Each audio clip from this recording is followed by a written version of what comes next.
एक ऐसा लड़का जो कक्षा 8 तक की पढ़ाई किया, उस दौरान वह औसत दर्जे से भी नीचे का छात्र रहा, या यूं कहें कि किसी तरह से नकल करके या टीचर के मदद के द्वारा वह लड़का पास होता गया। कक्षा 8 तक उसके लाइफ में कुछ महसूस नहीं होता था कि आगे क्या है, कैसे है। उसे बस इतना ही पता था कि किसी तरह से पास होना है। कक्षा 8 के बाद उसके जीवन में एक ऐसी अप्रत्याशित घटना घटी जिसने उसे सोचने पर मजबूर किया और नए सिरे से वह तैयारी में जुट गया। और धीरे धीरे उसके जीवन में एक ऐसा समय आया कि जो वह अपने दम पर 9.5 बिलियन डॉलर की एक कंपनी खड़ी कर दी। जी हाँ, हम बात कर रहे हैं 9.5 बिलियन डॉलर की कंपनी के संस्थापक दीपिंदर गोयल जी के बारे में। दीपिंदर गोयल जी जोमेटो कंपनी के संस्थापक हैं। जय श्री कृष्ण साथियों, आज हम इस छोटी सी कहानी के माध्यम से जानेंगे कि वास्तविक रूप से कैसे पढ़ना है और किस तरह से पढ़ाई किया जाए जिससे जीवन में सफलता हासिल हो सके। आजकल के छात्रों का यह प्रश्न कि कैसे पढ़ा जाए जो वह अधिक समय तक टिका रहे, या यूं कहें कि हमें याद होता रहे। रटने से बेहतर पढ़ना है या रट करके भी काम चलाया जा सकता है, इन सारे बिंदुओं पर आगे हम बात करेंगे।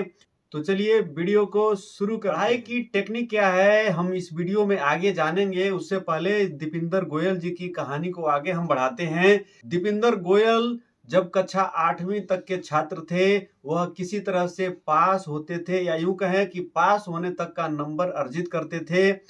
लेकिन जब वह कक्षा 8 पास किए, उसके बाद से आगे की कक्षाओं में एग्जाम से पहले उन्होंने यह सोचा कि किसी तरह से हम जहां पेपर छपता है उससे यदि बात कर लें, उससे 2-4 पैसा दे करके हम पेपर को आउट करा दें तो हम बेहतर नंबर पा सकते हैं। और वही उनके जीवन का ऐसा टर्निंग पॉइंट हुआ, क्योंकि वह पेपर एजेंसी वाला व्यक्ति सीधे सीधे इन्हें वहां से भगा दिया। और उनके दिमाग में यह आया कि हम जो भी पा रहे थे उसका मुझे बहुत ही सम्मान मिलता था, और अब सम्मान नहीं मिलेगा तो मैं कैसे रहूंगा, कैसे नहीं रहूंगा। यह बात सोचते हुए वो पढ़ाई करने में लग गए और निरंतर अभ्यास के द्वारा उन्होंने इतना मेहनत किया कि अगली कक्षा में वह 5वां स्थान प्राप्त किए। जब 5वां स्थान प्राप्त किए तो उनके मित्रों से लेकर के, उनके पेरेंट्स से लेकर के, उनके सारे अध्यापकों सबके बीच में उनका मान सम्मान बढ़ गया। और उस मान सम्मान को पा करके इनके दिमाग में एक प्रकार की ज्वाला जल गई, पढ़ाई के प्रति वो एक प्रकार का रुझान आ गया और वह जीवन में बेहतर से बेहतर करने के सपने देखने लगे। धीरे धीरे वह लड़का आगे चल करके आईआईटी दिल्ली से अपने प्रोफेशनल डिग्री को पूरा करने के बाद उन्हें कहां वहां रुकना था, और उन्होंने देखते ही देखते 9.5 बिलियन डॉलर की कंपनी खड़ी कर दी जो जोमेटो कंपनी के नाम से प्रसिद्ध है।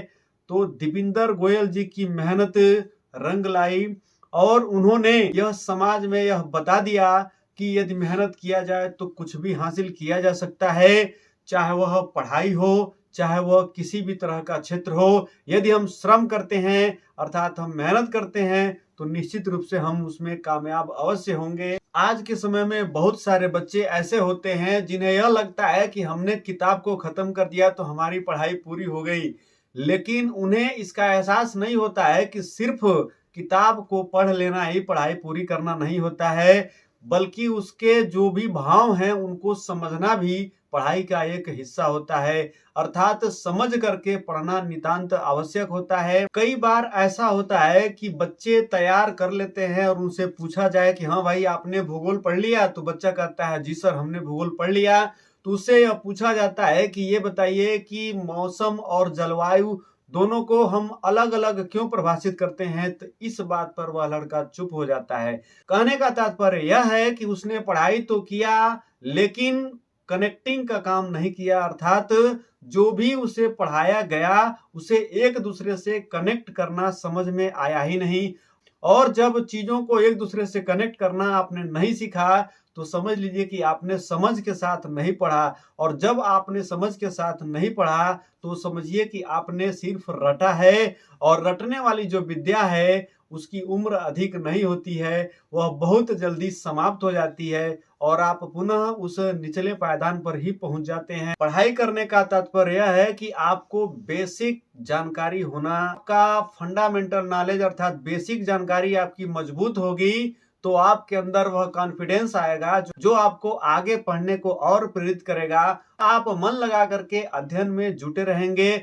जैसे मान लीजिए आपने पाचन तंत्र पढ़ा और पाचन तंत्र पढ़ने के दौरान यदि आपसे उस पर अलग अलग प्रश्न किया जाए कि आपके जीभ में क्या होता है जो पाचन की क्रिया में योगदान देता है, पाचन की क्रिया में आमाशय का क्या रोल होता है, पाचन की क्रिया में हमारी छोटी आंत और बड़ी आंत का क्या रोल होता है और उनकी भूमिका क्या है, और उस दौरान यदि आपने उन प्रश्नों का उत्तर दिया तो समझिए कि आपने पाचन को बेहतर तरीके से पढ़ा है।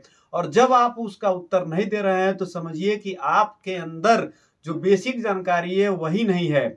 दूसरी बात यह है कि आपके बेसिक जानकारी के साथ साथ आपके अंदर कनेक्ट करने की क्षमता होनी नितांत आवश्यक है, क्योंकि जब आपके अंदर किसी भी बिंदुओं को कनेक्ट करने की क्षमता आएगी तो समझिए कि आपका कंसेप्ट विकसित होगा, और जब आपका कंसेप्ट विकसित होगा निश्चित रूप से पढ़ाई आपकी ऊंचे दर्जे की होती जाएगी। तो दूसरी बात आपने क्या जाना कि कनेक्टिंग का होना जरूरी है। जो भी आप पढ़ें उसमें एक दूसरे को कनेक्ट करने की कला आप अवश्य सीखें। तीसरी बात यह है कि आपके व्यक्तित्व का विकास आपकी पढ़ाई के कारण ही आपके व्यक्तित्व का विकास होता है। और आपके व्यक्तित्व का विकास कैसे होगा? जब आपका माइंड शार्प होगा। माइंड को शार्प बनाने के लिए आपको दो चीजों पर विशेष रूप से कार्य करना पड़ेगा। एक तो आपका मन है और दूसरा आपका शरीर है। जब आपका मन मजबूत होगा, आपका शरीर मजबूत होगा तो आप पढ़ाई में भी जम करके लगे रहेंगे। जब आपका शरीर ही नहीं मजबूत होगा, शरीर ही साथ नहीं देगा तो थोड़ी देर पढ़ने के बाद ओहो हमारे तो कमर में दर्द है, या हमारा मन ही नहीं लग रहा है, या हमारी आंखें धोखा दे रही हैं, या हमारा मन कह रहा है कि हमें पढ़ना नहीं है। इस तरह की 13 तरह के जो बहाने हैं आपके लाइफ में आने लगेंगे। जब बहाने आना शुरू होते हैं तो समझिए कि आपकी पढ़ाई उस समय कमजोर से कमजोर ही होती जा रही है। तो अपने पढ़ाई को मजबूती देने के लिए, या यूं कहें कि अपने माइंड को शार्प बनाने के लिए, आप अपने मन और अपने शरीर पर विशेष रूप से कार्य करें और इसे मजबूत अवश्य बनाएं। पढ़ाई का उद्देश्य है दिमाग को जिंदा करना, और जब आपका दिमाग जिंदा होगा तो आप कोई भी कार्य आसानी से कर सकते हैं, या यूं कहें कि आपका मन उसमें लगा रहेगा। इसके लिए सबसे पहले यदि कक्षा 8 तक के विद्यार्थी हैं तो कक्षा 8 तक के विद्यार्थियों को दो चीजें बताना विशेष रूप से जरूरी है, एक व्हाट और एक व्हाई, अर्थात क्या और क्यों। जब बच्चे क्या और क्यों का मतलब समझना शुरू कर देंगे तो उनके पास दो चीजें मुख्य रूप से होंगी कि वह जो भी पढ़ेंगे उस पर प्रश्न करेंगे, और जब प्रश्न करेंगे तो माइंड का विकास होगा। इसके बाद कक्षा 9, 10, 11 और 12 कक्षा के लिए CCU प्रणाली पर कार्य करना जरूरी है। CCU प्रणाली का मतलब है C से कनेक्टिविटी, C से कंसेप्ट और U से अंडरस्टैंडिंग। कनेक्टिविटी का मतलब जो भी हम पढ़ रहे हैं या जो भी हम तैयार कर रहे हैं उसमें एक दूसरे से कनेक्ट करने की क्षमता यदि हमारे मन के अंदर है तो समझिए कि हम पढ़ाई सही ढंग से कर रहे हैं। और जब हमारा कनेक्टिविटी ठीक होगा तो निश्चित रूप से कंसेप्ट भी हमारा सही होगा। जब हमारा कंसेप्ट सही हो जाएगा तो हमारी अंडरस्टैंडिंग सही हो जाएगी। मैं जब भी बच्चों को पढ़ाता हूं तो यह बार बार यह बात को कहता हूं कि पढ़ाई का मतलब सिर्फ पढ़ना ही नहीं होता है, बल्कि समझ के साथ पढ़ना होता है। और जब व्यक्ति समझ के साथ पढ़ता है तो वह कुछ भी कार्य कर सकता है, अर्थात उसके लिए कोई भी चीज असंभव नहीं है। इस तरह से यदि आप पढ़ाई करते आ रहे हैं तो समझ लीजिए कि इंटरमीडिएट के बाद आपके अंदर पढ़ाई के प्रति रुचि वैसे ही विकसित हो जाएगी और आप जिस क्षेत्र में जाना चाहेंगे उस क्षेत्र में आसानी से जा सकते हैं। इतना होने के बाद भी यदि आपके अंदर पढ़ने के प्रति जुनून नहीं है तो समझिए कि आपके जीवन में कोई गोल अर्थात उद्देश्य ही नहीं है। जब आपके जीवन में कोई गोल या उद्देश्य नहीं है तो सबसे पहले आप एक ऐसा गोल निर्धारित करिए जो आपको कंफर्ट जोन से निकाल करके अनकंफर्ट जोन में डाल दे, क्योंकि यदि आप अनकंफर्ट जोन में नहीं जाएंगे तो आपके अंदर कुछ विशेष करने की ललक ही नहीं आएगी, और जब कुछ विशेष करने की ललक नहीं आएगी तो आपकी पढ़ाई पूर्ण नहीं होगी। आज के इस वीडियो में बस इतना ही। हम उम्मीद करते हैं कि यह वीडियो आपको पसंद आया होगा और आप निश्चित रूप से पढ़ाई के प्रति विचार अवश्य किए होंगे और समझ गए होंगे कि पढ़ना कैसे है। यदि आपको मेरा ये वीडियो पसंद आया है तो कृपया इसे लाइक करें, शेयर करें और कमेंट करें, और हाँ, यदि आप हमारे चैनल पर नए हैं तो इसे सब्सक्राइब करें और बेल आइकन अवश्य दबाएं। मिलते हैं एक नए विषय और नए वीडियो में, तब तक के लिए जय श्री कृष्ण।